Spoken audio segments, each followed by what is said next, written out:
Merci d'être venu parce que tu étais à la base de cette icône scénique, première génération. Maintenant, on est déjà à la quatrième génération. Quatrième génération. C'était une voiture pour une famille moderne. Et c'était un ovni sur la route. Les gens regardaient ce véhicule-là. C'était un véhicule original, qui sortait de l'ordinaire, qui n'avait jamais été fait. Donc des grandes surfaces vitrées, le scénic.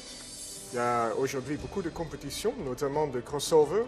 Oui. Alors c'était pour nous en fait le moment de dire soit on renouvelle complètement l'esprit scénique, soit on arrête et on passe au crossover. Alors c'est vraiment le pari qu'on a pris avec Renault.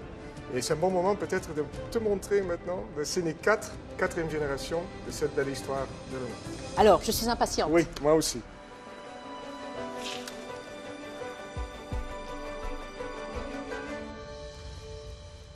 Alors, première impression, quelque chose qui était hérité du premier Scénic, c'était l'habitacle vitré. Oui, c'est ça. Une bulle de verre.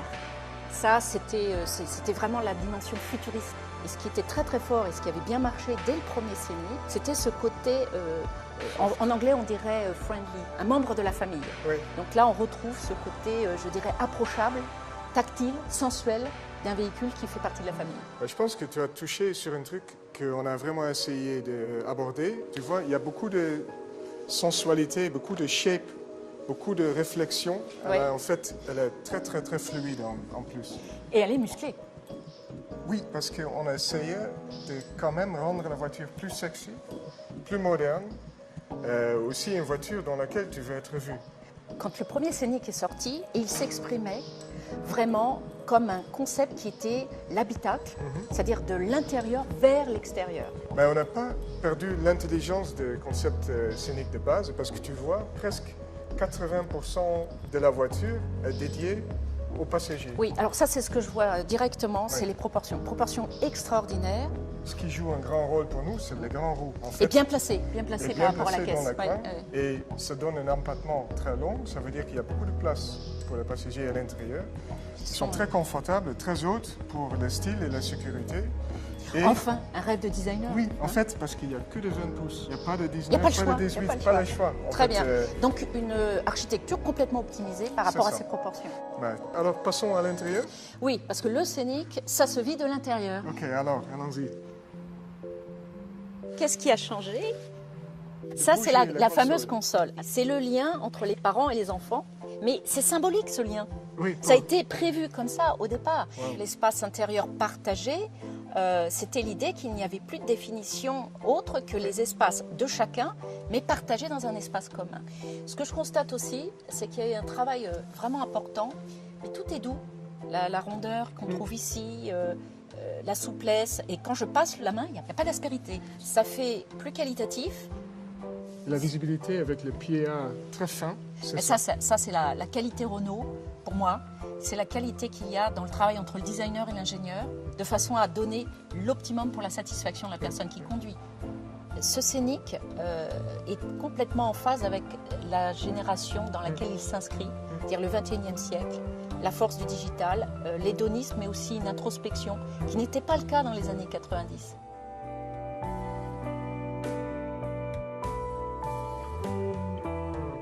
En fin de compte, il a grandi, il est mature et il s'assume complètement aujourd'hui.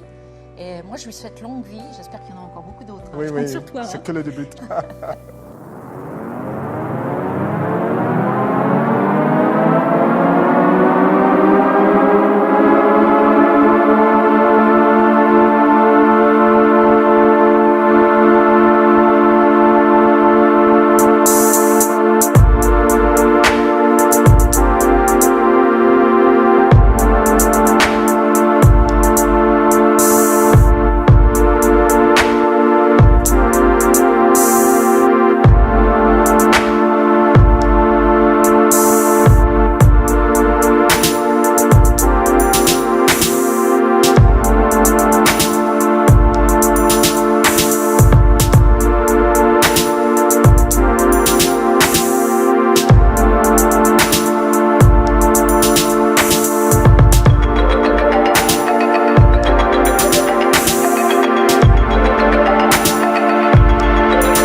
Après 20 ans, 3 générations de Scénic, presque 5 millions de véhicules vendus, Renault vous propose une nouvelle vision d'une monospace dotée de proportions jamais vues.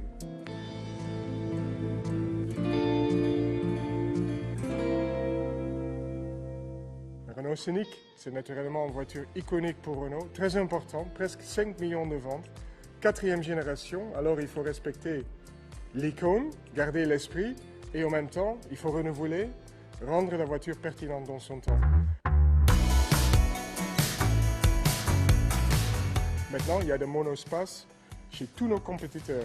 En même temps, c'est un segment qui est en train d'être un peu dépassé par le crossover, par exemple. Alors, on ne pouvait pas faire justement une évolution. Il fallait faire une rupture parce qu'il fallait donner un nouveau souffle à ce segment. Et on savait qu'il fallait qu'on essaye de trouver quelque chose de très particulier, une certaine émotion qui manque peut-être parmi les monospaces aujourd'hui. On s'était inspiré du concept car Airspace, qui avait eu un très très bon accueil au Salon de Genève il y a exactement 5 ans. On a voulu faire en sorte vraiment d'avoir un concept car dans la rue. La rupture se retrouve plutôt dans la proportion de la voiture. La voiture, elle a des grands roues, de 20 pouces. Ça vraiment donne un côté sportif, même sexy, à une voiture comme un monospace. Le roue, pour une voiture, c'est un peu comme les chaussures pour un athlète. Quelqu'un qui joue au rugby avec des chaussures de ballet, ça ne va pas. Alors, c'est très important d'avoir la bonne taille qui donne une certaine sportivité et musclée.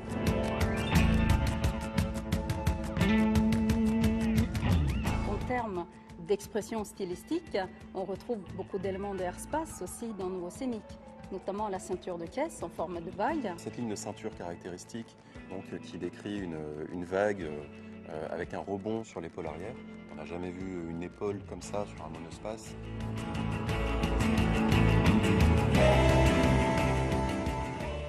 Le jaune miel, effectivement, est la teinte image du nouveau Scénic. C'est une teinte qui a été directement inspirée par le concept car Airspace. Donc pourquoi un jaune? Parce que dans la stratégie design qui est représentée par la fleur du cycle de la vie, le jaune correspond au pétale family.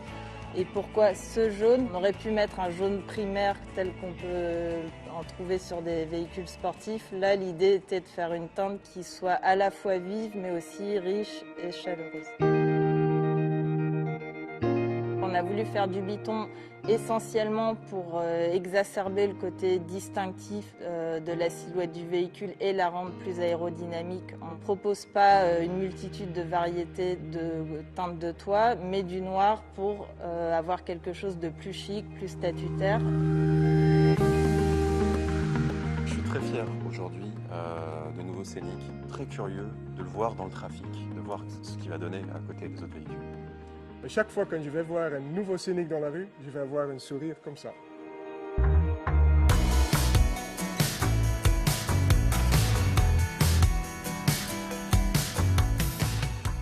Je dis toujours, c'est un monospace pour les parents qui s'aiment encore.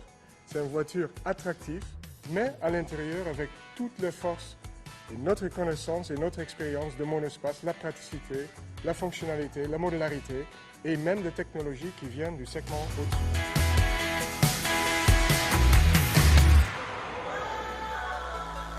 Il fallait absolument que cet intérieur exprime la largeur.